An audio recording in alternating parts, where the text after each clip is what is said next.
Oh, hello. Allow me to introduce myself.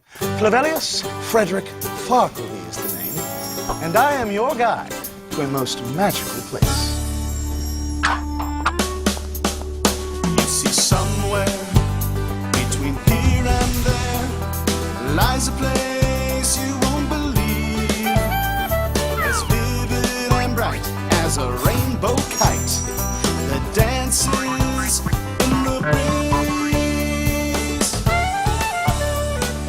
Haven awaits in dear Moondale, so take a ride with me, take a ride. Fun and magic as big as a whale. Step on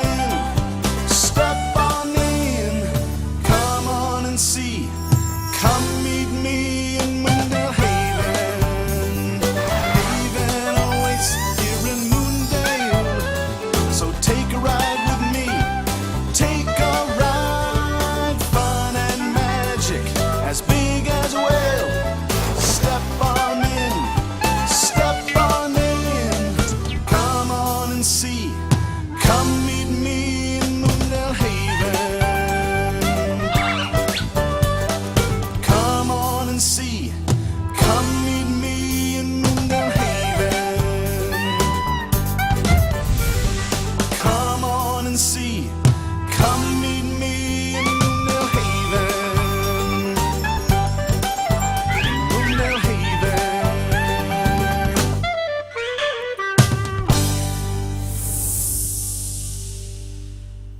Well, here we are, Moondale Haven, a most special and unusual place. Moondale Haven is special and unusual for all kinds of reasons, but for one reason in particular. Moondale Haven has its very own pixie guardian, Mother Moondale, who watches over it like a mother hen. Hello, loves! She is not unlike other pixies, a set of fluttery wings, a head of glittery curls, and a common stature, being just slightly less than 3 inches tall. She is, however, different in the way she protects those she loves. You see, unlike other neighborhoods that have pixie guardians, in Moondale Haven, things are not always perfect. Not because they couldn't be, but because they shouldn't be. It was a fuzzy October morning when George was born, in the wee hours of midday at Moondale Haven Memorial Hospital.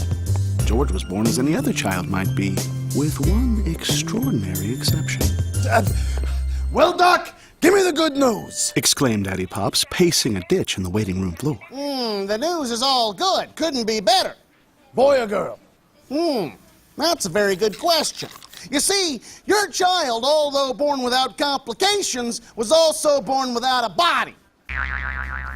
I don't follow. Daddy Pops was understandably confused. Now, well, your child, you see, is just a head. Now, we could tell, however, from the pitch of his scream when he was born, that he is a boy. So, congratulations, it's a boy. He's just a head? Isn't that bad? Daddy Pops was very concerned. Oh, no, not really. He's a perfectly healthy head. Apparently, all the vital organs he's missing won't be needed after all. He's a medical miracle. Won't even need to change any diapers. Dr. Goodfellow seemed completely satisfied, medically speaking. How can this be possible? Oh, well, I'm just a doctor, sir. Children born without bodies are not my medical specialty. Mother Moondale will have all the answers you're looking for. So Daddy Pops and Mommy Mom left the Moondale Haven Memorial Hospital with George, swaddling in a baby blue blanket, and drove home. I think George is a beautiful child, Daddy Pops. As do I, Mommy Mom. As do I. As they entered the house, they felt a sense of calm when the aroma of Mother Moondale's peppermint tea hit their noses. Come, Daddy Pops and Mommy Mom. Come, sit down. We have so much to talk about. Mother Moondale exclaimed. Why, hello, Widow Georgie. How are you doing today? Well, I'm sure you'd like to discuss George. Yes. Well, what Daddy Pops and I were wondering was... He's just a head. He's got no body. Daddy Pops cut straight to the point, as he was prone to do. Don't be ridiculous. Of course he has somebody. He has the two of you to love and care for him, and me to watch over him as well. Mother Moondale replied, matter-of-factly. It was very true, of course. No, I don't mean he's got no body. I mean he's got no body.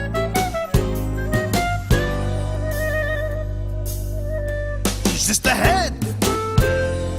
He's only a head. What's a boy to do when he's only just a head? How can he move? How will he play? I really need to know, 'cause there's got to be a way.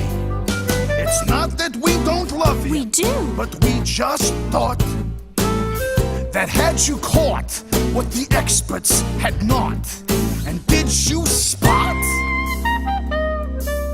That he's just a head. He's only a head. We want to help our boy who is only a head. How can he move? How will he play? I really need to know, 'cause there's got to be a way. It's not that we don't love him. We do! But we just thought that had you caught what the experts had not. And did you spot? he's just a head? He's only a head. What's a boy to do when he's only just a head? He's just a head. He's only a head.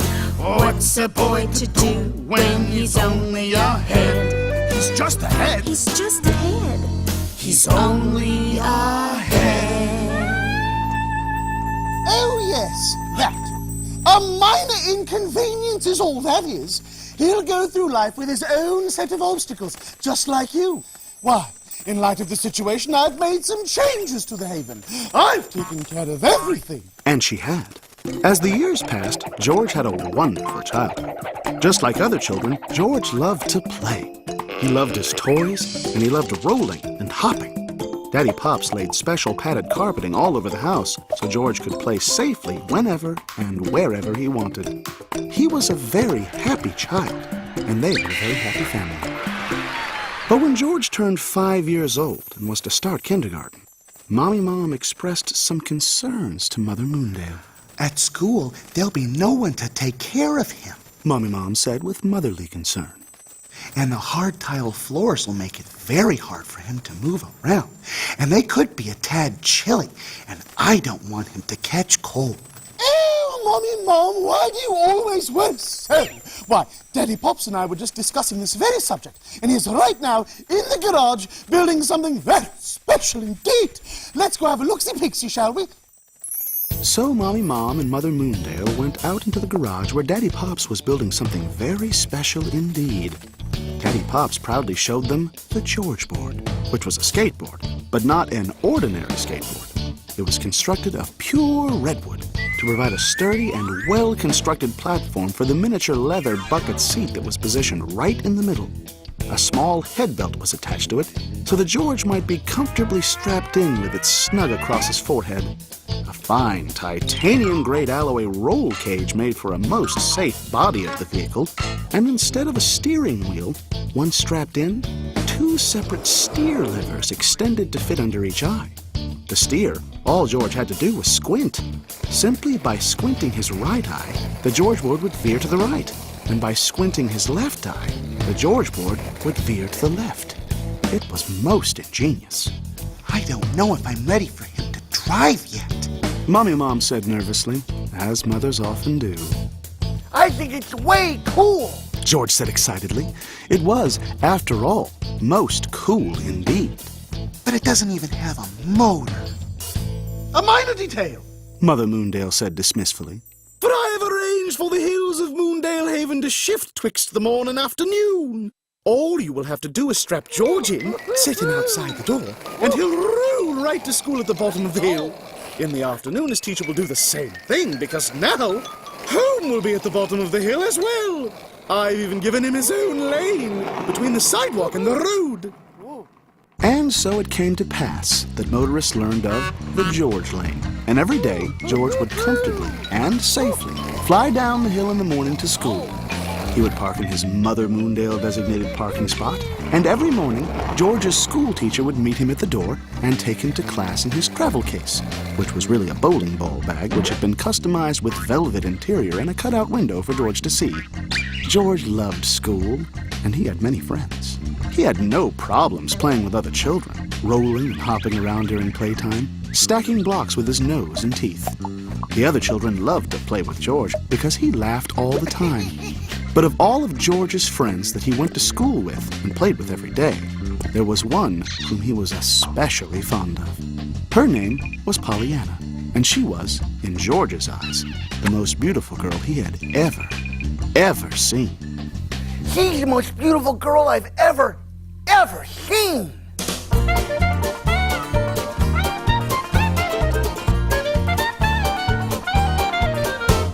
What's this I spy with my little eye? The beautiful Pollyanna, with her eyes of blue and her hair of orange. I might just go bananas. Oh, Pollyanna, sweet Pollyanna, do you think it could be? Oh, Pollyanna, sweet Pollyanna, would she go out with me?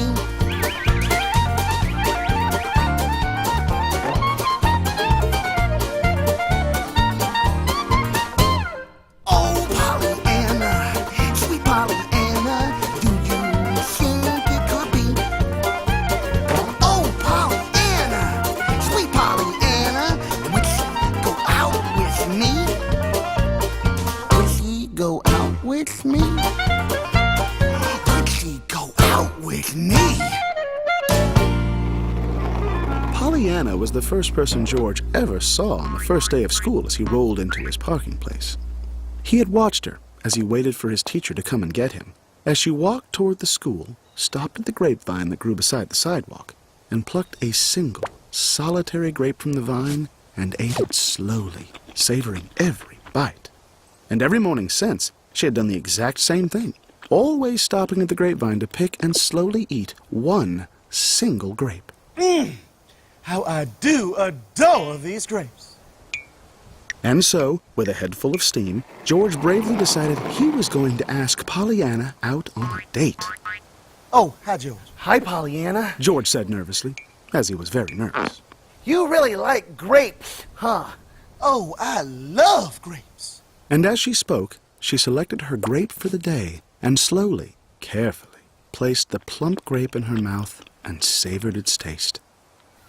I was just wondering. George was very nervous, and he spoke most nervously. What, George? What were you wondering? I was just thinking that, maybe you and I could, maybe go see a movie tonight. The next few moments passed like hours. Go out? With you? And then Pollyanna started to laugh.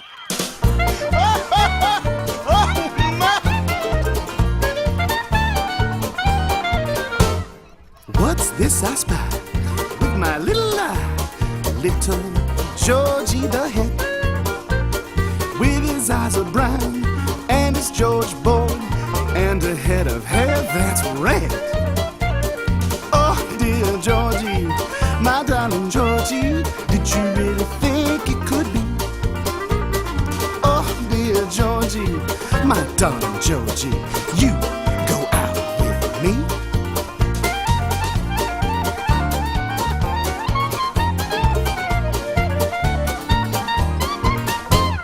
You may want to go out, but I have my doubts. Your boy is built just for you. Doesn't have room for me, as you can plainly see. Your boy just won't fit me. Oh, dear Georgie, my darling Georgie, did you really think it could be? Oh, dear Georgie, my darling Georgie, you go out with me. You go out with me. You go out with me. Oh, my gracious. Oh, my stars, Georgie. I just don't think it could work out. But that's so funny. And just like that, she turned from George and began walking toward the school. What a funny little head he is. Well, George was glad, because she turned away just as his big eyes began to well up with tears.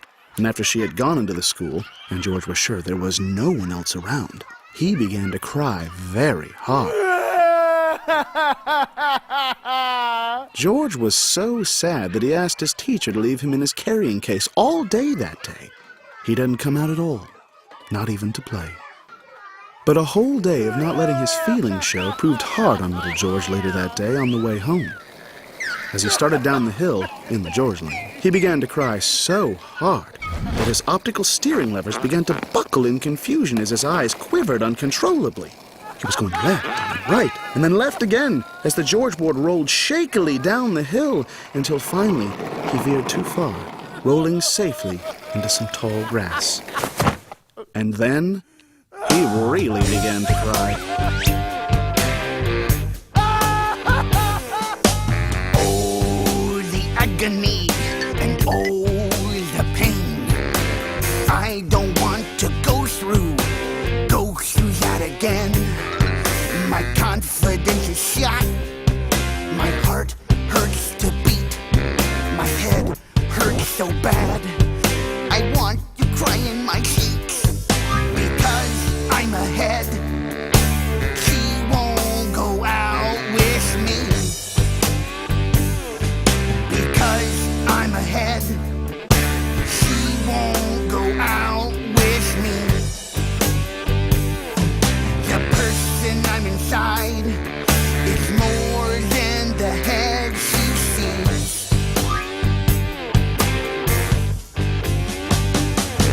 I wish I had a body with arms and legs and feet. I wish I had a body with arms and legs and feet. I wish I had a body with arms and legs and feet. I wish I had a body with arms and legs and feet. Because I'm ahead, she won't go out with me. Because I'm ahead, she won't go out with me. The person I'm inside is more than the head she sees. Oh, I wish I had a body with arms and legs and feet. I wish I had a body with arms and legs and feet. I wish I had a body with arms and legs. George cried so loud that he could be heard all over Moondale Haven, and no one responded faster to his cries than Mother Moondale. Oh, George, whatever could be the matter? She was most concerned. Nothing. George didn't want to talk about it. Would you be crying if it were nothing? Would you have veered off the road if it were nothing? I think not. Come, tell dear Mother Moondale all about it. She reassured him lovingly. And so George told her all about the horrible event, how he had gotten up the courage to ask Pollyanna out on a date, and how she had laughed at him and told him that it could never, would never happen. Oh, my dear heavens! I didn't expect this for a few more years. Oh, I am so sorry, George. In fact, I am so sorry that I'm going to grant you a wish.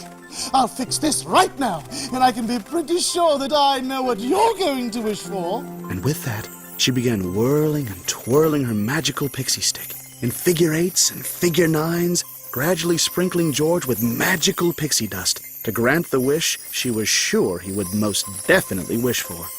George would want a body. I want to be a grape. George said. An odd wish indeed. Great stampeding unicorns! Whoa there, what's that? Hold on there, Sprinkles, hold your horseflies! As quickly as she could, Mother Moondale started frantically gathering the pixie dust, not wanting so rash a wish to become true without some discussion. You wish to be a grape? Yeah, I want to be a grape, just like on the grapevine that grows outside of the school. Why in the dragon's name would you want to be a grape? And so George told her, in wild wonder and vivid detail, about Pollyanna's daily ritual of going to the grapevine, carefully picking just one single, solitary, and special grape, and eating it. I want to be that grape. I want to be loved by Pollyanna just like she loves those grapes. And you're sure this is what you want, love? Oh, yes, Mother Moondale, more than anything else. Because once a wish is granted, we must live with the consequences. But if you want to be a grape... And I do. Well, not so fast, little one. I have a proposition for you. I'll grant your wish temporarily for 1 week. But... And at the end of the week, if you still want to be a grape, I'll change the wish from a temporary one to a permanent one. Great! I only want to be loved by Pollyanna.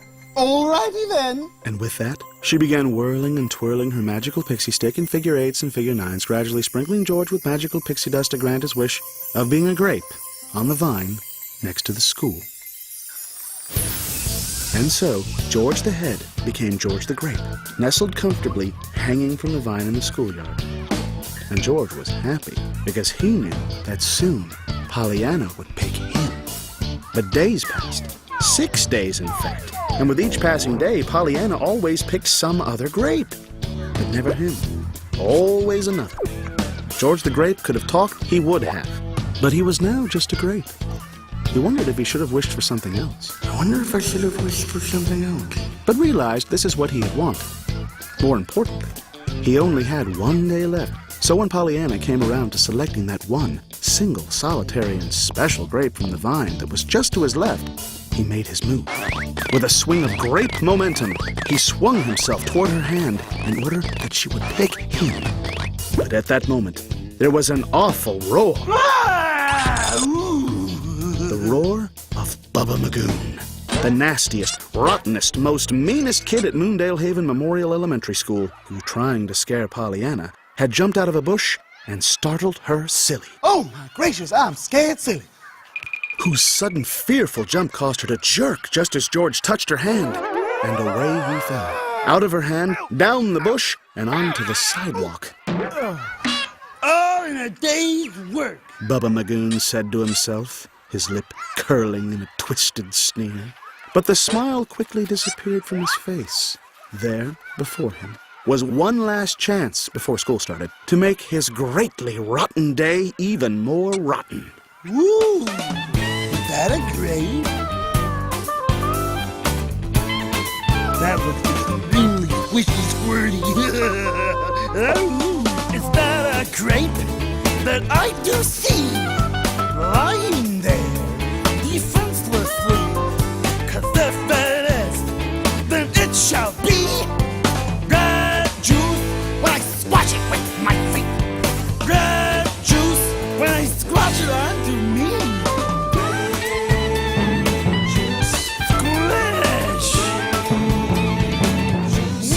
Squish! Why, yes, it is. I can plainly see a grape that shakes in fear of me. The moment has come for it to be red juice when I squash it with my feet. Red juice when I squash it onto me.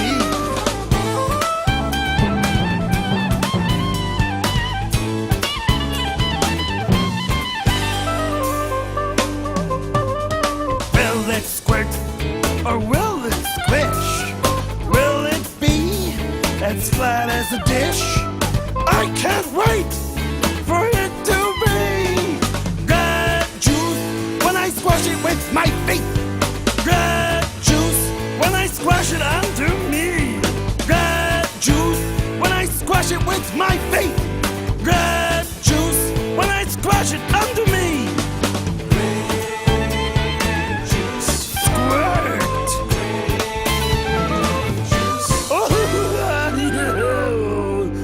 Bubba Magoon walked over to George and without hesitation lifted his big, smelly, stinky foot as high as he could in preparation for the squish he was about to create. And then it happened. So, George, do you still want to be a grape? George did not have to be asked that question twice. No! I don't want to be a grape anymore, Mother Moondale. I just want things to be like they were. I thought you might feel that way, George. And in another instant, George was back in the grass, safe and sound. Thanks. Being a grape wasn't at all like I expected it to be, Mother Moondale. Well, I should think not. What exactly did you expect life to be like as a grape anyway, George? I just thought that Pollyanna would like me. She doesn't like me now. Oh, that. George, everyone wants to be liked by others, but that doesn't mean we should change who we are. But Pollyanna doesn't like me because I'm just a head. Well, what does she know then? George, you are a special person. People like you for who you are, not who you are not. Because you're you, you're special. That's all you need to know. Because you have potential to be and do and go. Oh, little one, I hope you see. We all have individuality. We're all made different so that we all have individuality. Some people may laugh and joke and be rude too, but that's only 'cause they're jealous of your individuality.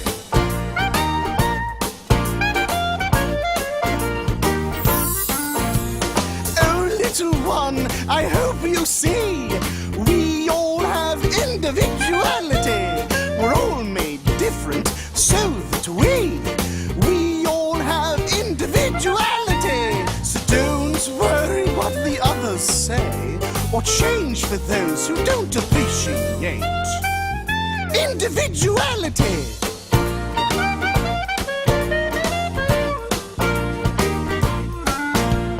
Do appreciate, do acceptivate, do embrace-itate the who for who you are. Do appreciate, do acceptivate, do embrace-itate the who for who you are. Oh, little one, I hope you see. We all have individuality. We're all made different so that we all have individuality.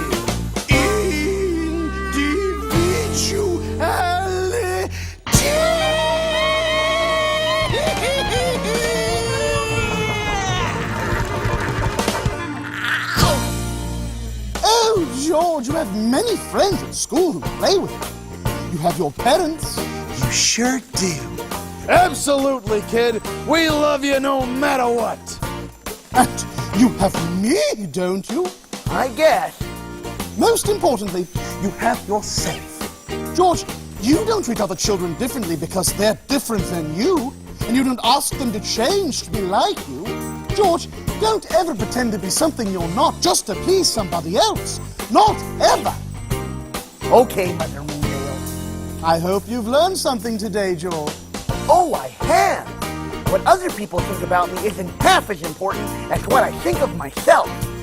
And To quit while I'm ahead. Well, George learned a pretty important lesson today, didn't he? He learned that being different isn't bad at all. It's normal, even. Think how boring the world would be if we were all alike. Always treat others with the same respect that you yourself wish to be treated with. A most splendid lesson indeed. Lyman, I see our time is nearly up. I really should be getting you back. See, somewhere between here and there lies a place you won't believe, as vivid and bright as a rainbow kite that dances in the breeze.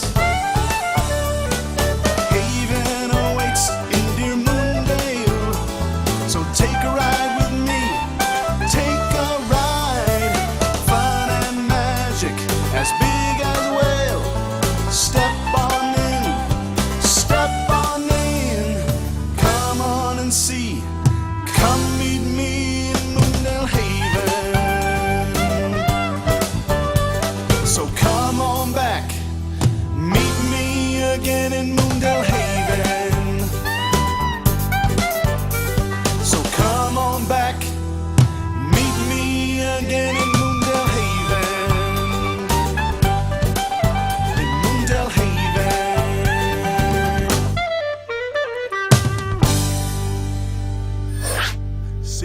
time